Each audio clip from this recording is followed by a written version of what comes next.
Hello and welcome back to the Dolphin Radio Show, broadcasting every Wednesday on my side of the international dateline.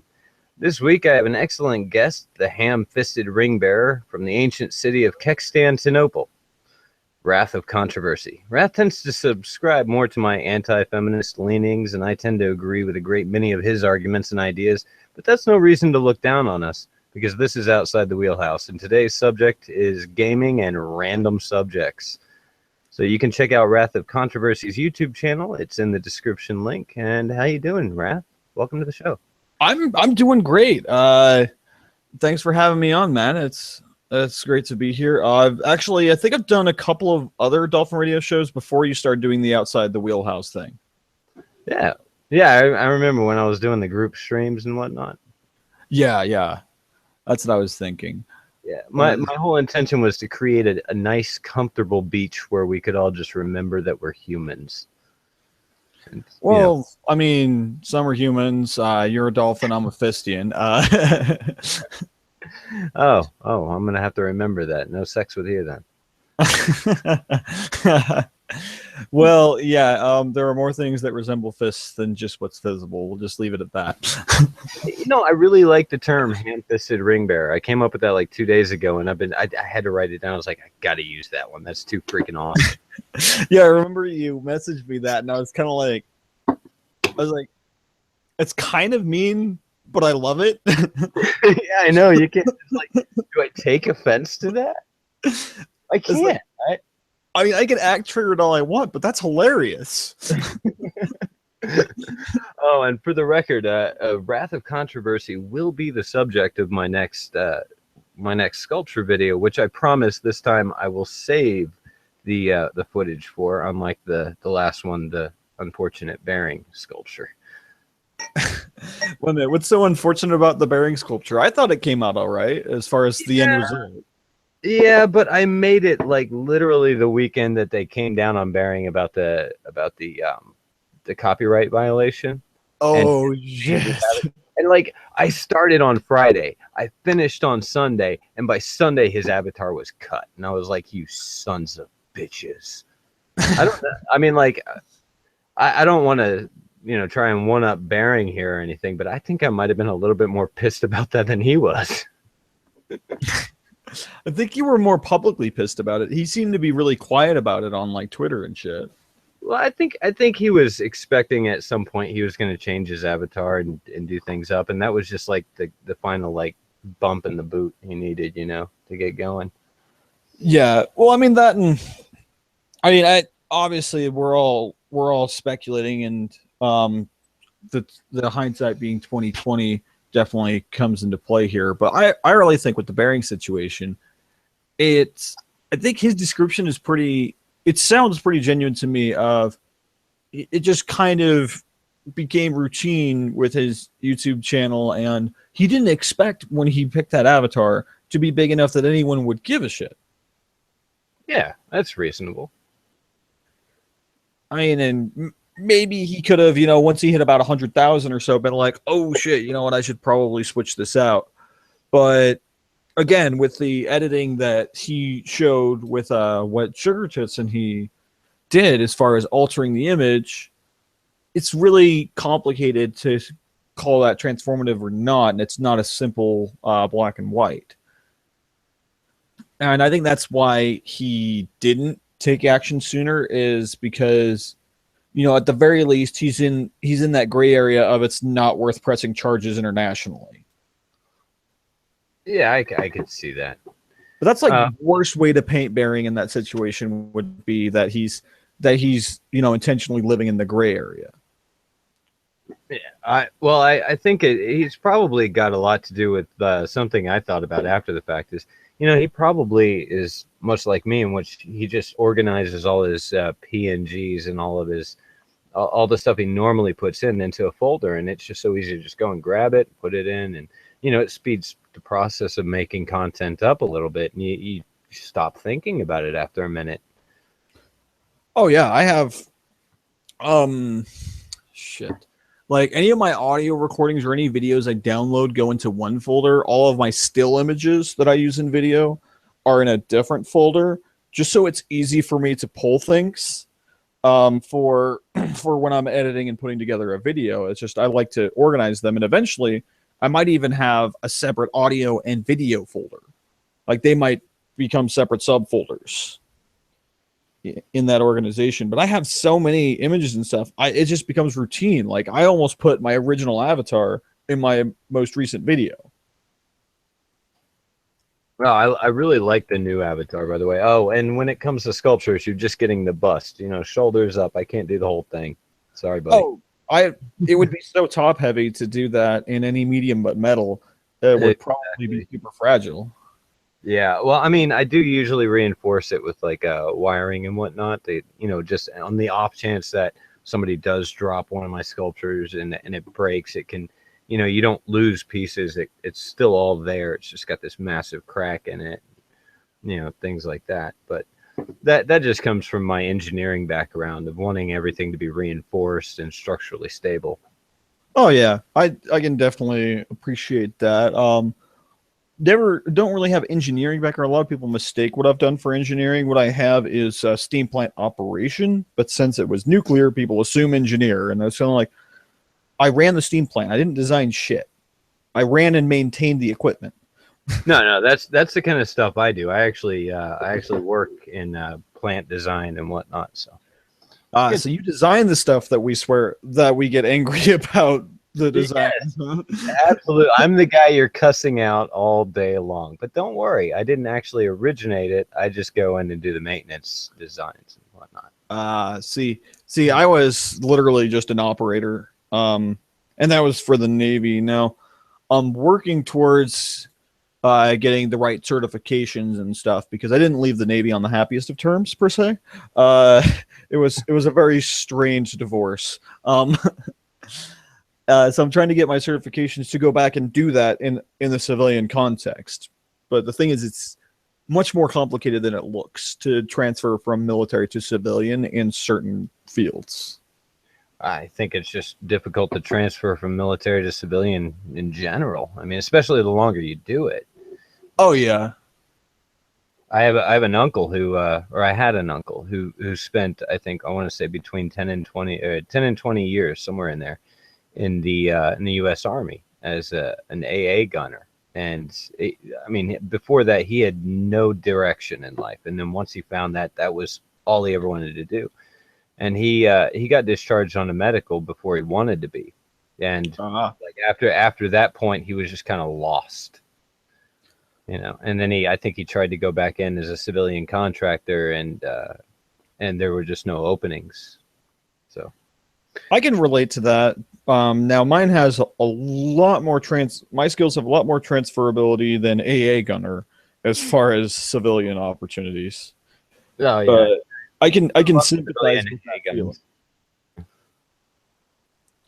But yeah, I mean, he was going to try to go back in as a trainer, or a military trainer, or something like that. I forget what it was he was actually trying to do, but it was rough on him coming out and then having to realize that he was in a completely different world.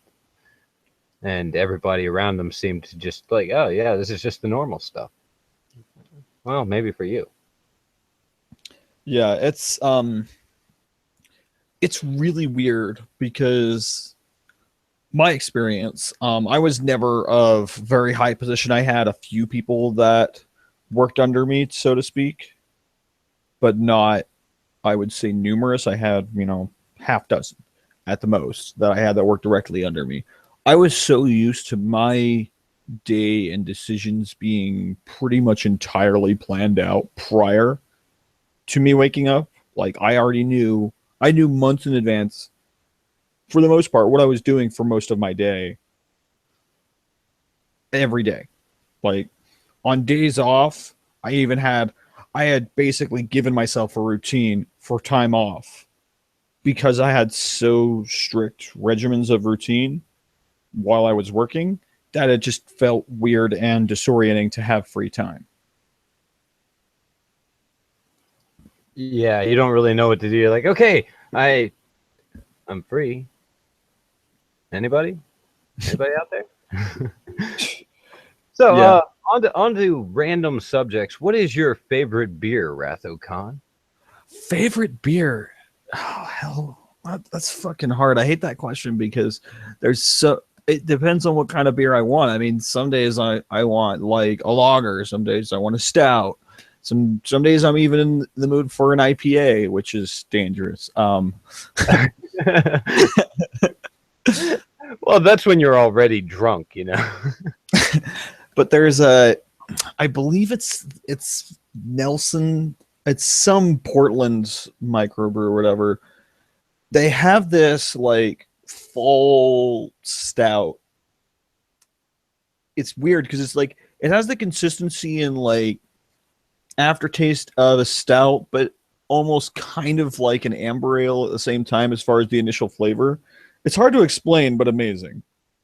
Oh, Problem is, it's hard as shit to get where I'm at now. Oh, okay. So you can't like pick it up at an international market. You said it was a microbrew, right? Yeah, it's a Portland microbrew.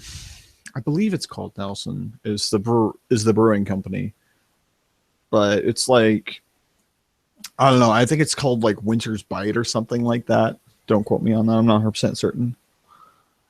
But yeah, I mean, I guess my typical that I my go-to for large breweries, or I guess technically larger breweries, would be just a Fat Tire, just a straight up amber ale.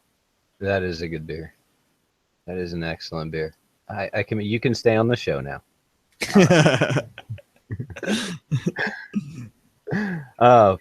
Yeah, I tend to lean more towards the lagers, but I spoiled myself because I got my state tax return back. So I spoiled myself with a brilliant Belgian golden ale called Devel. And if you haven't tried it, I highly recommend it. And with chocolate cake. Got it. Yeah. Devel with chocolate cake. Yeah, Devel. No, it's not called Devel with chocolate cake. It's called Devel. But no, Devel and have chocolate cake. Yes, absolutely. I misphrased that. Yes, get some Devel and chocolate cake. We don't carry that, sir. Okay, well then just give me the Devel. I'll go get the chocolate cake. He's gonna say, since chocolate cake is my favorite, that's probably how I'll celebrate my birthday in August. Oh, well, definitely. They also have really, really excellent bottles. My son collects glass bottles, so I had to let him keep one of these. It's weird. It looks almost like it belongs in a sex shop, so I felt really awkward giving it to him. Huh. But he likes to fill them with different colored sand and whatnot. He's really into that kind of stuff. Hello, Wizard of Cause. No, I am not Wizard of Cause.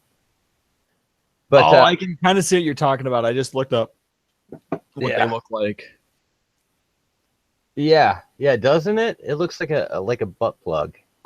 Yeah, I mean, it looks like the two things I think of is either a butt plug or like the tapers that people use to gauge their ears out. Oh yeah, there you go. Just really, really big. Yeah, I was gonna say, you know you're a hipster when you're using a Devel bottle to gauge your ears. That's when you've reached some next level shit right there. I think that's when you've reached the therapy is no longer optional. Oh, excellent. So no, it's you're on the West Coast, so you're not started drinking, have you? No, and I actually haven't drank as often lately. Oh. So I probably only drink a couple times a month currently. I usually only drink when I have money, so tax return season. Fair. Yeah. No, most of the time my money is being poured away into the wife and kids. It's great stuff. Totally worth it, but you're still poor. Yeah. Well, yeah, you feel poor even though you're not technically poor. It's just that you're poor by a single person's perspective. Yeah, I'm definitely gonna. We got Scotch McGinnis in the chat telling me that Dolphin Radio's Nick, aka Wizard of Oz, confirmed. I'm gonna have to start pretending like I am. I'm gonna be like, yes, this is Nicholas Garoff's second channel, and see how many stuff I can get out. Riding your coattails, my dear friend, and drinking great beer as I do it. How funny would it be if you got him to play along? Oh, that would be hilarious.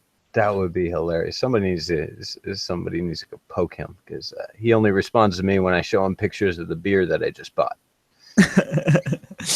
Is gonna say that does seem to be a good way to get his attention, is to show him unusual beers or uncommon beers. Yeah, my brother-in-law collects beer bottle caps, but only if they're unique. And I got a great one that says, I think it says something to the effect of, craft is God, the rules be damned. And I sent that, and that was one of the first replies I got from him. So I figured, hey, I'll just send him pictures of beer. It'll be great. Anyway, so tell me, how'd you get your start on YouTube? Just, I mean, I know you hail from Kekistan. Oh, by the way, before we get into that, did you hear that Instagram is now Kekstantinople?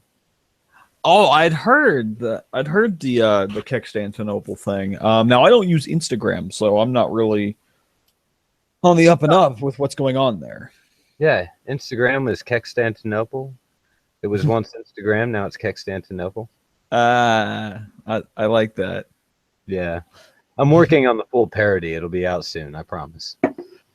See, I have parody ideas. The thing is I'm not terribly good on very many instruments. I have neglected to keep up on several instruments that I once played.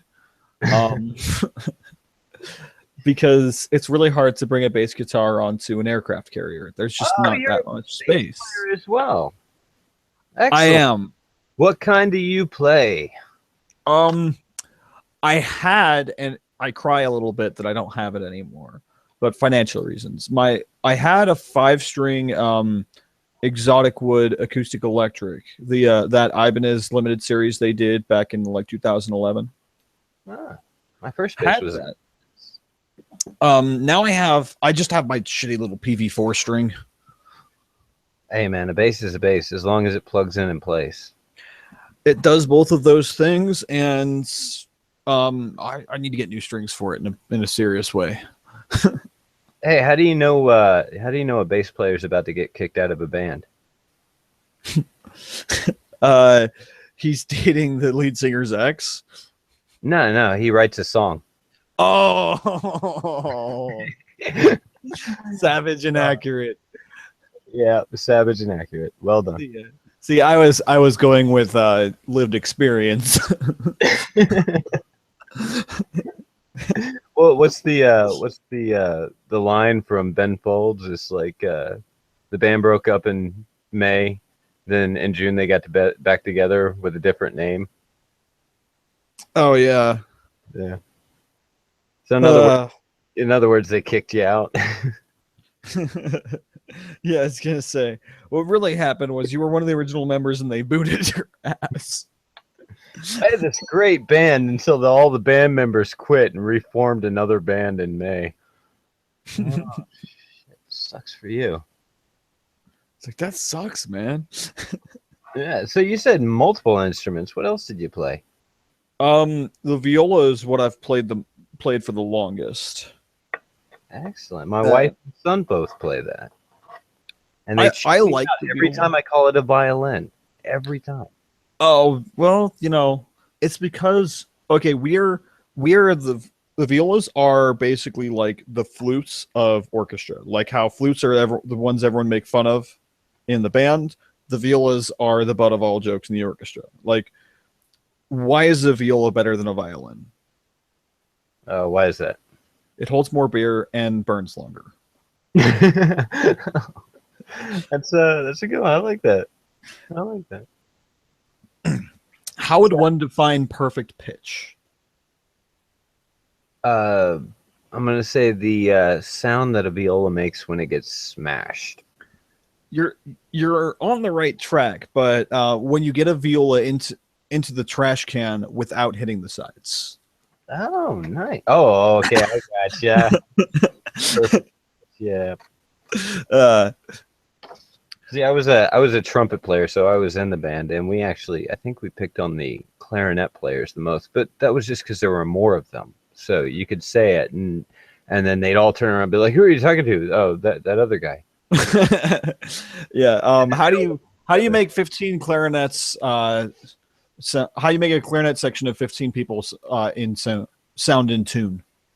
Shoot 14 of them. Yep. Oh, yeah. So how many trumpet players does it take to change a light bulb?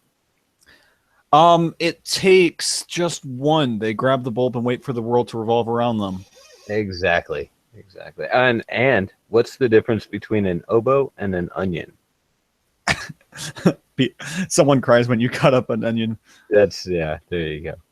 Which is sad because oboe is probably one of my favorite instruments, but that's such a great joke. Oboe has one of the best sounds of the reed instruments, in my opinion. Yeah. I'm also quite fond of the bassoon. I like the double reeds. Sue me.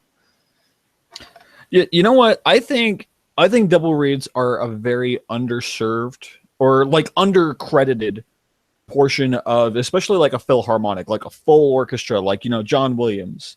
They're a very underappreciated aspect of it. Yeah. And have you ever noticed that the people that play the bassoon and the oboe tend to be also valedictorian of your high school every freaking time? The valedictorian of my high school the year my oldest sister graduated was also like summa cum laude or some other Latin phrase at BYU, which is no small feat. And he got the Hinckley Scholarship, which is like the highest scholarship you can get specifically for BYU. Like they pretty much pay you. I mean, it's the scholarship equivalent of having the GI Bill. Like they pay you to go to school. Nice. Yeah, he got that. And so he got paid to go to college. Like straight out of high school, he turned 18 during freshman week because he skipped a year. Just one of those kids, and yeah, he played the bassoon. I mean, he played every wind instrument, but he played bassoon because that's what they needed him for. Yeah, and nobody else could do it. I swear, man, those double reed instrument kids, they're the smart ones. They're the ones you want to sit behind in science class. Oh yeah, especially if you're doing like advanced physics or chemistry. They're always small enough that you can see over their shoulder. Oh, not this kid. This kid was actually tall. Like he literally had everything going for him except for he was shy. Like he was very smart. The ladies loved him, but he was super shy and sucked at talking to women. We all theorized he's gay. Yeah, back in high school. Now he's like sitting at the Playboy Mansion telling Hugh Hefner to go get him a drink. It wouldn't surprise me if I don't remember what he went into because I dated his little sister. That's how I know so much about the guy. Because amusingly, he was the oldest in his family. The youngest in his family was a girl, and my oldest sibling is a girl. So he dated my sister, and I dated his sister.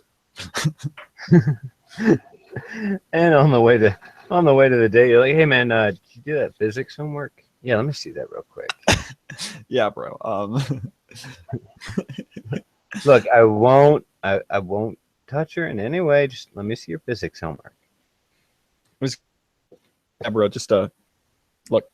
I will have your sister home early if I can get a copy of the physics homework. And please, can I see your notes for the AP Calculus test? Because kill me now. Oh man, I could teach you AP Calculus. It's not hard. Oh man, I mean that was a decade ago that I took AP Calculus.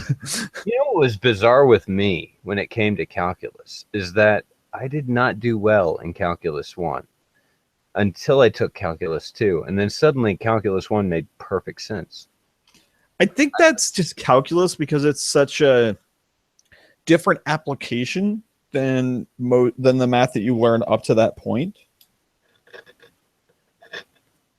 that's my theory, is that the application and the way that you integrate other more rudimentary mathematical theory and practices is just so different that it's really hard at first, but once you get it, it's like a light switch once you get it. Yeah, and then everything after that makes perfect sense, and you're like, yeah, it's kind of like learning Spanish, and then you get to the end of like your third year of learning Spanish, you speak it fluently, you can write it fluently, and they go, okay, now do it with a German accent. You're like, huh?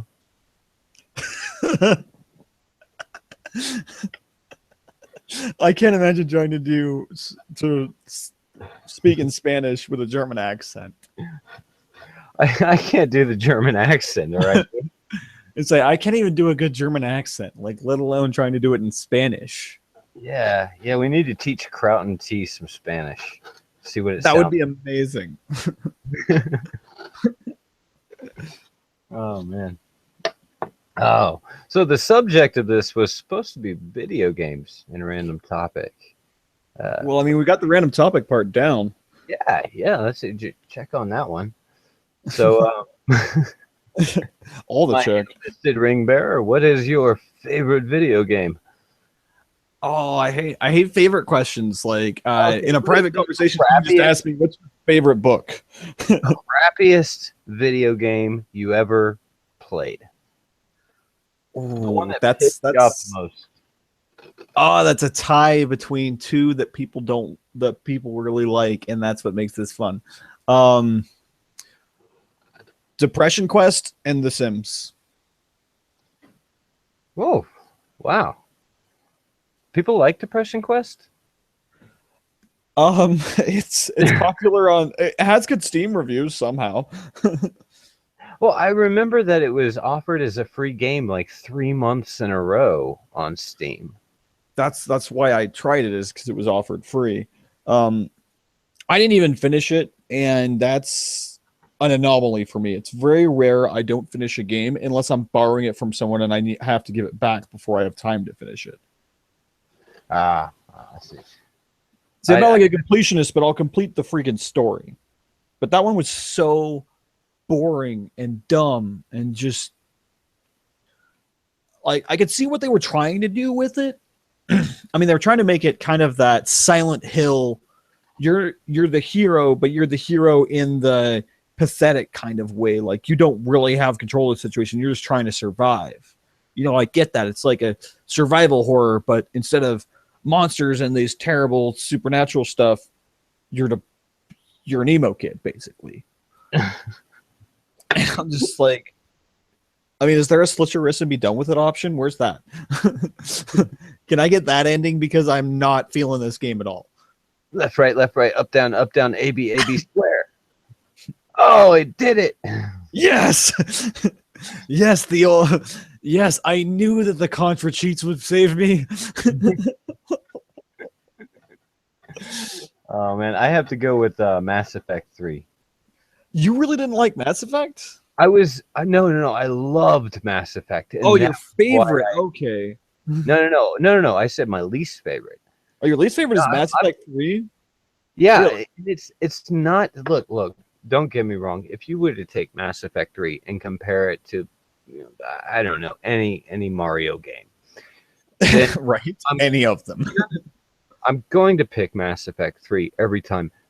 The thing that got me, and it's the same thing that got me with Assassin's Creed 3. Oh, God, Assassin's Creed 3. I had hyped it up so much. I was so excited because I played Mass Effect 1. I had imported my character into Mass Effect 2, and I was ready for Mass Effect 3. And then they kind of rushed it out. And and then Mass Effect 3 happened, and you're kind of like, son of a bitch. Oh, man. Yeah, that's the story. That's like worst line in a video game ever. Can I just say that there are numerous franchises that just throw it all away with the third? Because I mean, we have Mass Effect, Assassin's Creed, Diablo. Oh yeah, Diablo was another one that did that. Yeah, like I'm scared scared of StarCraft 3. Hey, 2 that much. Like, I think StarCraft 2, the only substance was the story. You're breaking up really, really rough there. Is that any better? No, it's not your voice. It's your connection. You're fading in and out. Oh, quick. This commercial break is brought to you by, let me check out my sponsors. This episode of the Dolphin Radio Show is brought to you by Reasons, because why the hell not? And by Hubris, which I do better than you. Let's see if Wrath is back yet.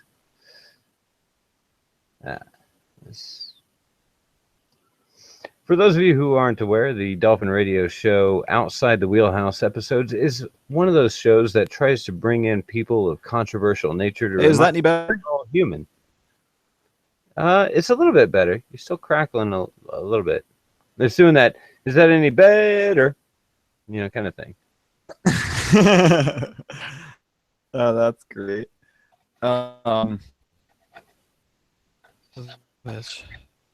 Like Comcast, you are assholes. Just wanted to say that now. Just Comcast. Like, you don't understand. This is my life. Not 24/7, but anytime I'm trying to use the internet, this is what I deal with. It's like, oh, is it still super roboty? No, you're coming through now. Good. But yeah, I don't know. I feel like StarCraft. I feel like StarCraft 2. They really didn't in that game. Is what it looks like to me. Like they spent more time and effort, the loading scenes, than developing new units, in my opinion. And like the cinematics, which I really think Blizzard, like Square, to get in the movie making industry and stop making video games. Didn't they just do that though with that World of Warcraft? Did Blizzard make that, or was that just straight? Blizzard partnered with the studio to make that. Oh, okay. Yeah, my wife's been on me to download it, and it's just, oh god, I don't want to have to sit and watch that. I was never a WoW player. I never got into that. I didn't really get it. It was just too much. It was too broad. It was like Morrowind on steroids.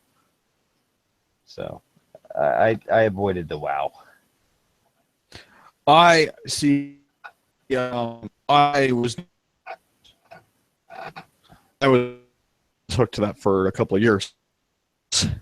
Yeah, see, that's what I was afraid of, I think, the most was the fact that it was going to turn into my heroin or some shit that I just wasn't able to put down at some point. Yeah, and, I was a teenager when I first discovered WoW, so I didn't really have the forethought. And I realized what was going on. I was leading raids. And so at that point, you're kind of committed because it's not only just your addiction, it's that you're justifying why you play because you're like, oh, I'm leading these groups and I'm doing these things and I'm being social to run the raids without me, blah, blah, blah.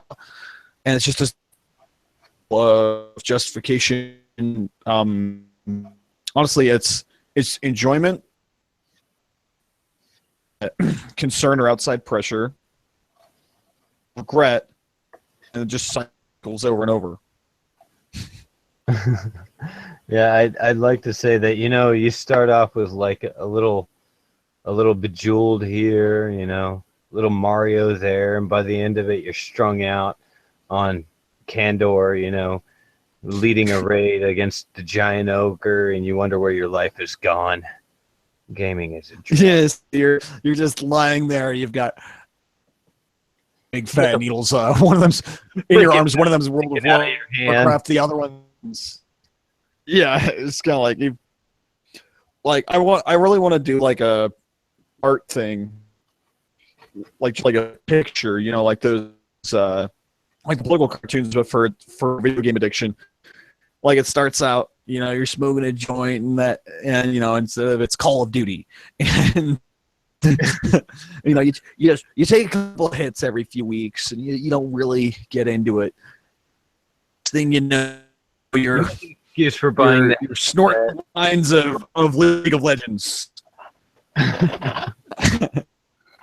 And by the end of it, you've got 4 needles of World of Warcraft or EverQuest in your, and you're just trying to survive. Like, give me more DLCs. Give me more DLCs.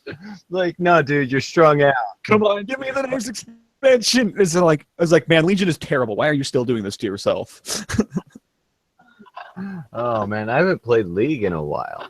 You play League? I've recently been into Heroes of the Storm. I kind of got tired of League. Yeah, I did too. I found Smite and I was like, this is like 50 times better. I like Smite and I don't at the same time. I don't know. It's just third-person shooters, dude. I will never get over third-person shooters and how much I don't like them. It just feels clunky. Yeah, I guess so. Like, if it's a third-person shooter, it better be an RPG. Like, those are the only ones I can play. Like Mass Effect, like, Knights of the Old Republic, or something like that. Great game. Or The Force Unleashed is another one that's kind of third-person shooter presentation. But who are like, oh, what about Gears of War? I was kind of like, nope. Mm-mm. It's like Gears of War is basically what Siphon Filter wanted to be, but came out much later and actually could execute that. Yeah. Gears of War could have been a great game. It could have been. The first one was decent. I mean, the first one I would rate a 7 out of 10, but but then they just like copy pasted the entire game into the second one and changed the maps. So they changed the maps, and I wouldn't even really say redid the boss fight design. They just kind of tweaked it and like reskinned it. I mean, it's not like Far Cry. Like Far Cry, the story delivers the replay value. I really want to check that out, but I'm afraid to get into it, and like I'll enjoy it too much, and then I'll end up with a mouse sticking out my arm like all the other ones. Speaking of mice sticking out of your arm, I recently discovered this overhaul mod for Skyrim called Enderall. That is better than Oblivion. And that's not something I say lightly. That Enderall is better than Oblivion. Like, the story is better. The characters are more compelling and interesting. I don't love the skill system because they made their own skill system. Like, and that's why it's a full overhaul and not just like a mod. It's its own thing, and it's free. But it is like crack, and it'll kind of ruin other RPGs for you because it's just they don't make games like that anymore. Yeah, see, I never got into Skyrim because I had Morrowind, and I learned early on that if you had enough rhetoric skill and you had enough influence, that the game was just broken.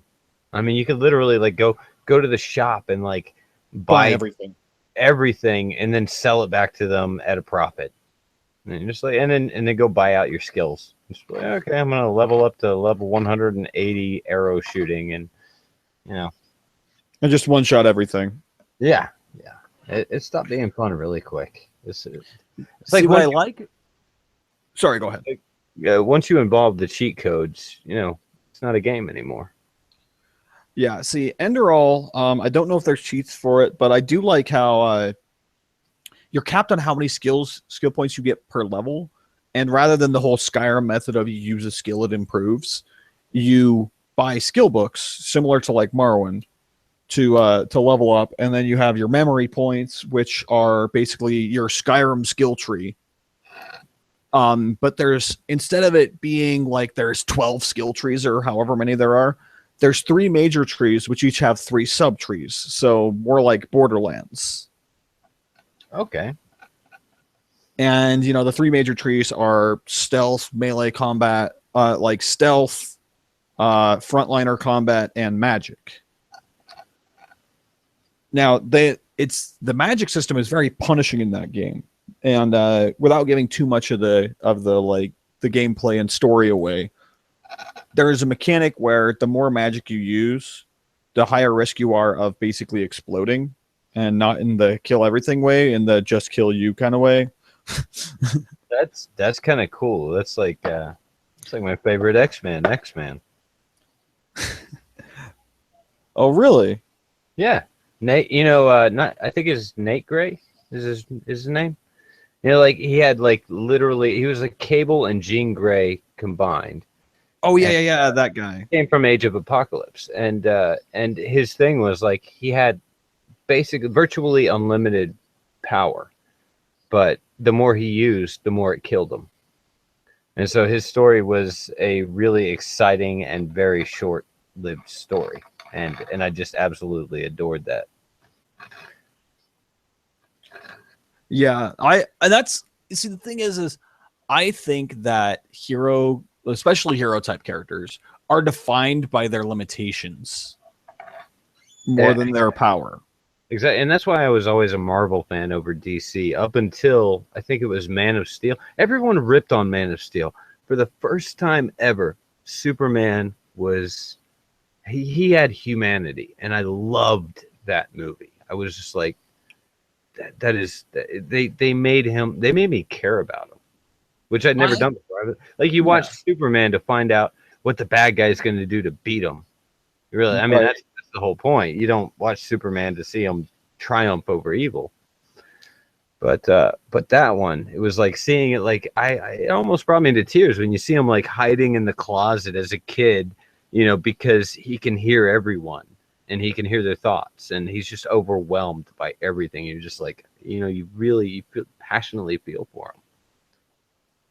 Right. The thing is I've never liked the Superman character. So I had to watch that movie a couple of times before I really had that I'm actually interested or care about this character, because I just had that preconceived kind kind of I think Superman's stupid, and I think because all previous presentations of him, he's kind of dumb.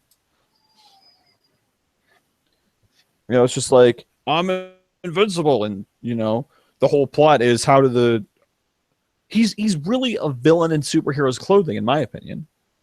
Is that the whole thing is trying to figure out how to overcome him, versus in almost all hero stories, it's the hero trying to overcome the villain, not the other way around. So yeah, you root for Lex Luthor in the Superman storyline. Oh yeah, I always did. Yeah, and see, that's what made Man of Steel so particularly interesting for me. It was kind of like they took Superman and they kind of embodied the sense that you get when you watch the Hulk or when you read the Hulk comics. You're like, here's somebody with way too much power who can't control it, and he has to just come to terms with it.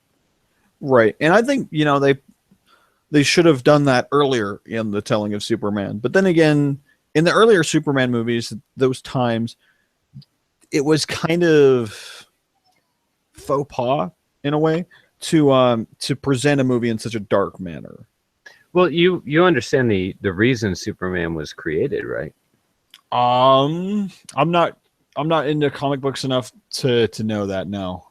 Oh, okay. And this would be great for the audience who wants to hear it. The Superman comic, and I was instructed on this by one of my former military friends, a very dear friend of mine, who explained to me she's huge Superman fan because of this reason, is that Superman was created to inspire returning vets to come to grips with what they had done and what they had to do during World War II. Because they came back, and there were these men who had accomplished such amazing feats, and now they're being put into a world of mere mortals. And they had to come to terms with that. And that's what the whole point behind Superman is what are you going to use your power for?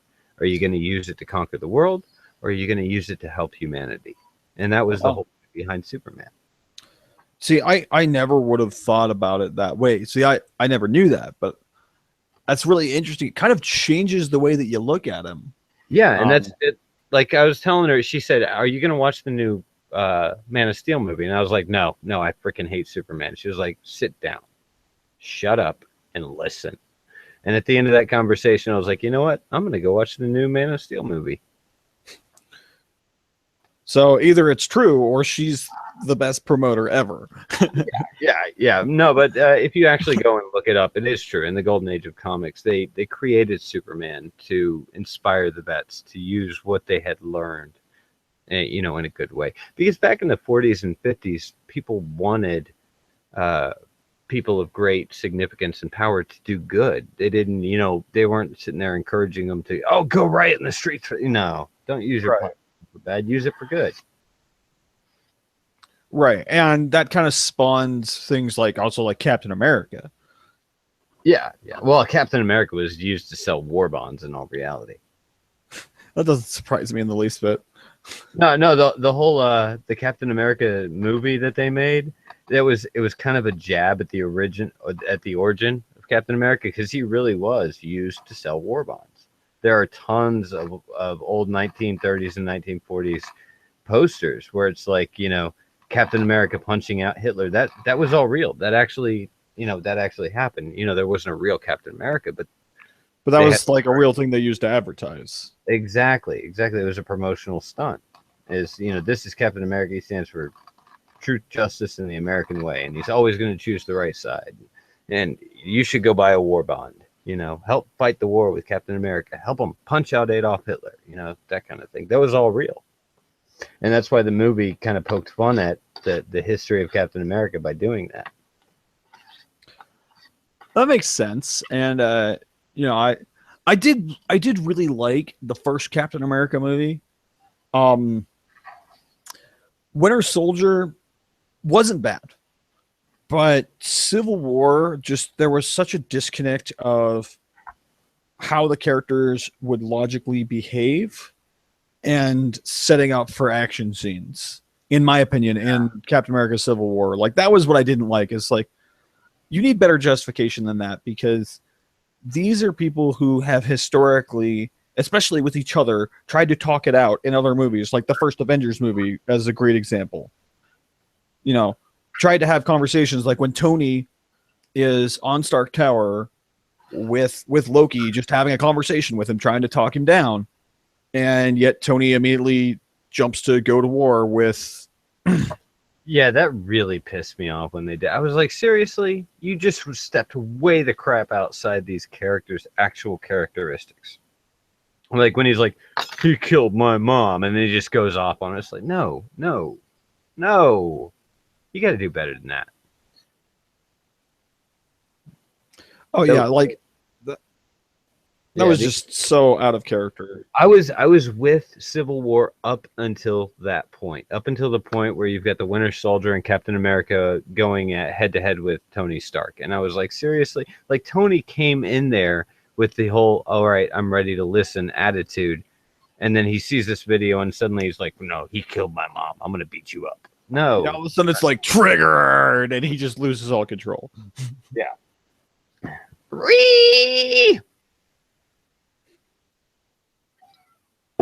I had to, man. I'm part Kekistani.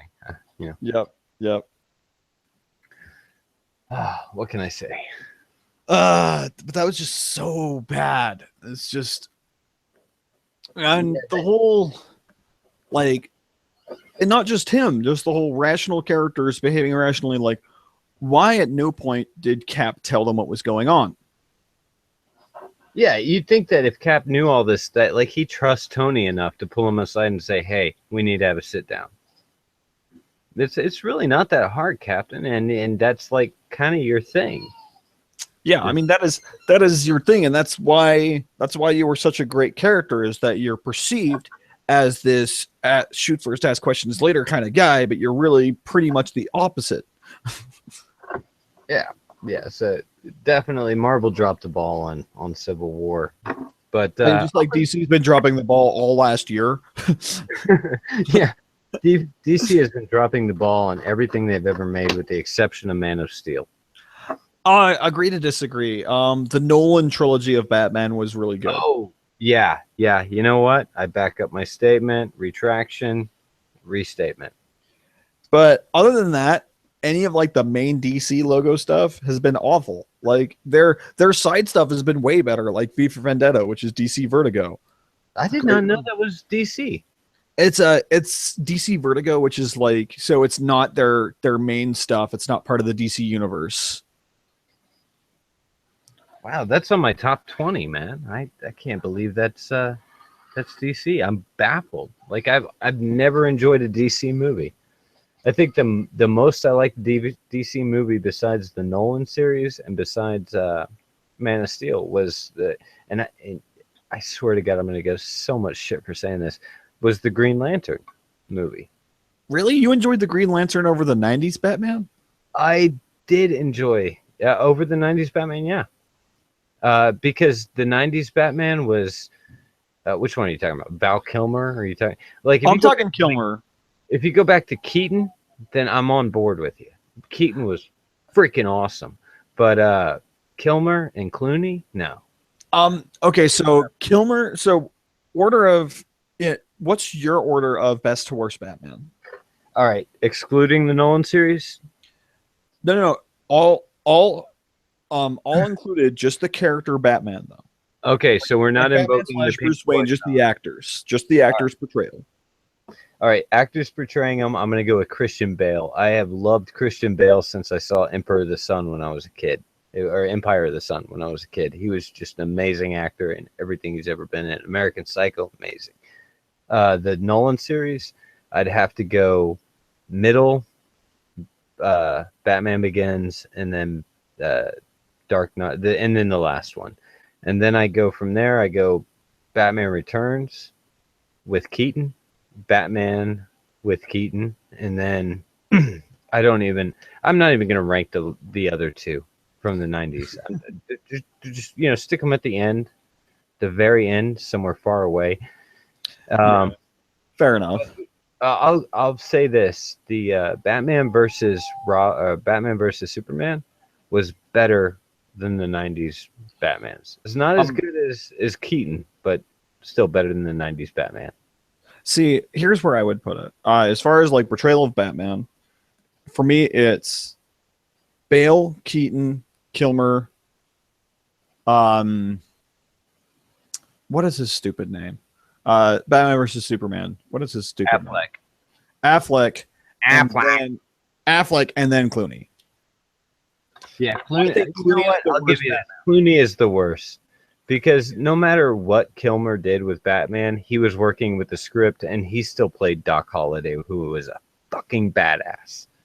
That and Kilmer, I think Kilmer plays a good Bruce Wayne, not a very good Batman. Yeah, okay, I can see that. Where Clooney doesn't do either well, and I think that Affleck plays a good Batman, but not a very good Bruce Wayne.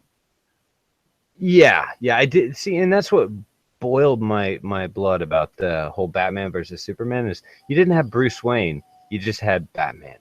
That's like Bruce Wayne was like a nondescript billionaire instead of a billionaire philanthropist genius, chauvinist dick, which is who Bruce is, or at least he pretends to be, to keep, to basically polarize and keep people from thinking he's Batman.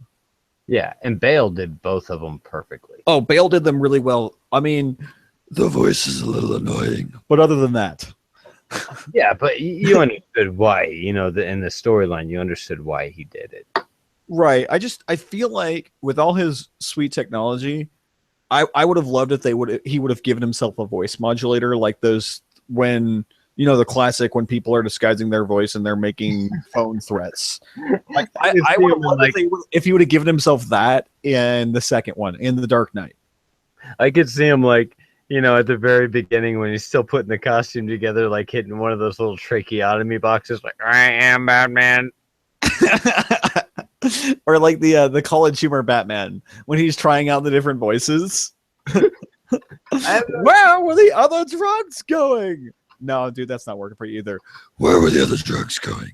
He's like, well, that's actually really good. Really? I kind of just lost my voice. No, but stick with that. Okay, I will. Oh man, great. Oh man, Man, I haven't used my demon voice in a while. That's what Max used to call it, was the demon voice. You should do that more often. We were talking before the show about you wanting to do more comedy on your channel. You should definitely roll that into something. That is a great voice. Oh, you mean like what Jeff Holiday did with Queer Kid stuff and the Demon Bear? That was so good. Come on, man. I was trying to drink. That was so good. I'm going to be smelling beer for a week now. Thanks a lot. Dude, this is what I do on streams. At least once in any stream, if someone's drinking beer, they will do a spit take. Like, I do it to Flutternutter all the time. I think that's why he quit drinking. Because he was wasting perfectly good beer. Oh, man. Yeah, speaking of the Dolphin Radio Show, I was talking about trying to get Prince on here next week. What do you think? I think you should do it. Prince is awesome. I know he is. Dude, like, I was in a stream with him the other day. He's rapidly becoming one of my favorite YouTubers. Oh, he's probably, no offense, but he's probably one of my favorite people I've ever streamed with, just because he's just so, he's a really interesting person. He has a lot of experience and ideas, and he's just fascinating to talk to.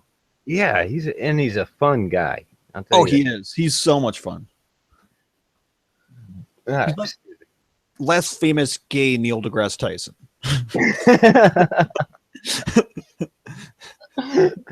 Oh, good stuff. Or like toned down Milo. A toned down Milo? Well, because Milo Yiannopoulos intentionally sets people off. Prince doesn't mean to, but he does anyway, even though he's trying not to. Yeah, I don't really like I said, I've only streamed with him a couple of times, but he seems like a really great guy, and he said he was all down for it last time I streamed with him. So I'm looking forward to that. We're coming up on an hour, but before we get going, why don't you why don't you shill out a couple of your favorite YouTubers, and let's try to stay outside the wheelhouse on this one. Outside the wheelhouse.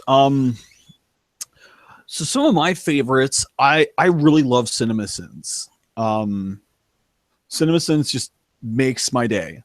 Like, when I see a new video from them, I know I'm not going to be mad. I know I'm not going to be like, oh God, do I need to respond to this story or not? It's just good fun. And you're familiar with CinemaSins, right? I have not checked them out. I'm going to definitely put them on my list, though. I create a list. Every time I do one of these shows, I create a list. Michael Rollins gave me a list. Christiosity gave me a list. Now you're making my list. So CinemaSins is at the top of the list as of right now. Yeah, CinemaSins, he goes point by point on all the places where there's just like plot holes, inconsistencies, or just painfully annoying cliches in movies. And he has a sin counter throughout the whole movie, and he just has a very quippy way of cracking the jokes. It's really entertaining. So CinemaSins, Zero Punctuation, which is on The Escapist, and he does video game reviews, and as the name suggests, he talks extremely fast.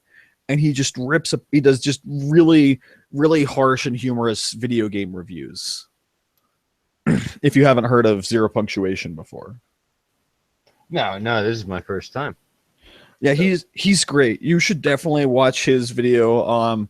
I think my personal favorite of his of all time is the Halo 3 review, because it has two phrases that I've used in streams before.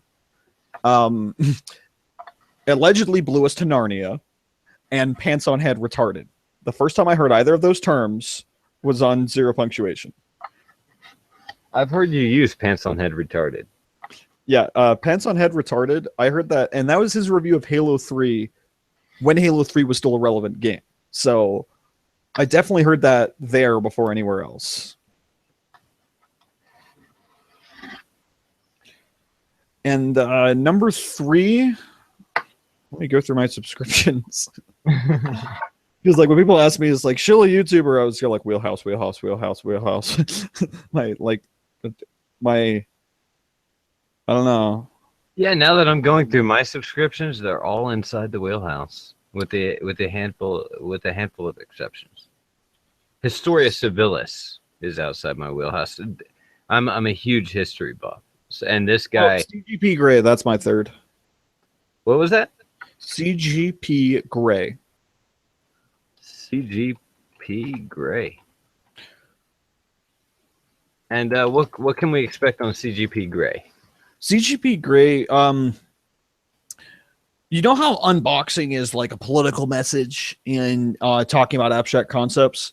Imagine if you made an apolitical teal deer. Like, he's not about politics, he's about general concepts. Like, he talks about the concept of constructing and maintaining an empire or government. He talks about the concept of how voting works, but he doesn't talk about it. He talks about political subjects apolitically. It's really interesting. And other ideas like just social patterns and societies and empires. Did he do a thing on how to maintain a tyranny? Yes. Yes, I have seen his videos. He is that's very entertaining. I was blown away when I first heard that. That's really great. A lot of people were like, "Oh, you might not like him. He's a little biased." It's kind of like he's probably the least biased person I've ever heard talk about these subjects. To be frank, no, he's like a how-to on things. You know, it's almost like it's like how stuff works, but it's a comedic owner's manual. Yeah, that's a good way to put it. Comedic owner's manual. Huh. So I'm gonna go ahead and shill somebody just because they blew my mind the other day by taking the Deadpool intro and turning it into the intro to the latest video that they made. They did a very excellent variation of it. If you're not a fan of Game of Thrones, you might want to step this one aside. But Preston Jacobs, who by the way is also a feminist, and we don't blame don't blame him for that, but amazing Game of Thrones theories. The guy is about he's probably one of the best literary analysts on YouTube. Definitely in the top 3. I'll have to check him out. I'll go ahead and I think what I'm going to do is I'm going to just add the Purple Wedding, his most recent video, to my watch later. Yeah, that's the one that starts off with the Deadpool intro. It's got the same song and everything. And he takes a shot at himself on the whole thing. Like, he takes a shot at himself right off the bat. He's like, from a liberal feminist cuck or something like that. And I'm just like, that is fucking awesome. I love anybody that can make fun of themselves before you get the chance to do it. See, I do that to myself sometimes. Like, I don't know if you've noticed, but in some of my videos, when I did the credits thing, I'm always making fun of myself in the credits at the end. Like, I put acting or editing in quotation marks. One of them, I credit myself as annoying American, idiot who wrote the script, idiot who uploaded the video, and it just says Wrath of Controversy. Oh yeah, credits are always the best part. When you're a YouTuber, the best, and you do all the work, credits are the best thing in the world. Yeah, they're just great for poking fun at yourself. By the way, if you've been following our show, our guest tonight has been Wrath of Controversy. You can check out his YouTube channel. There's a link in the description below. Outside the Wheelhouse is an inclusive show which pulls outside of the realm of our normal discussion and does its best to remind us that we are all still human beings, even when we can't agree. If you or somebody you know is a contentious internet personality and you plan on being in the internet area on any given Wednesday and would like to be a guest on the Dolphin Radio Show, you can contact me at the normal social media listed in the description below. This episode of the Dolphin Radio Show is brought to you by Reasons, because why the hell not? And by Hubris, which I do better than you. Any ideas, opinions, or statements made on the Dolphin Radio Show are most certainly correct, accurate, and directly express the ideas and opinions of the people who say them. All rights are reserved, void when inebriated, and if that's not enough, you can also catch me on Minds and Twitter and Gab and all that shit. Thank you, guys. Thank you, Wrath of Controversy. You want to give us a sign out real quick?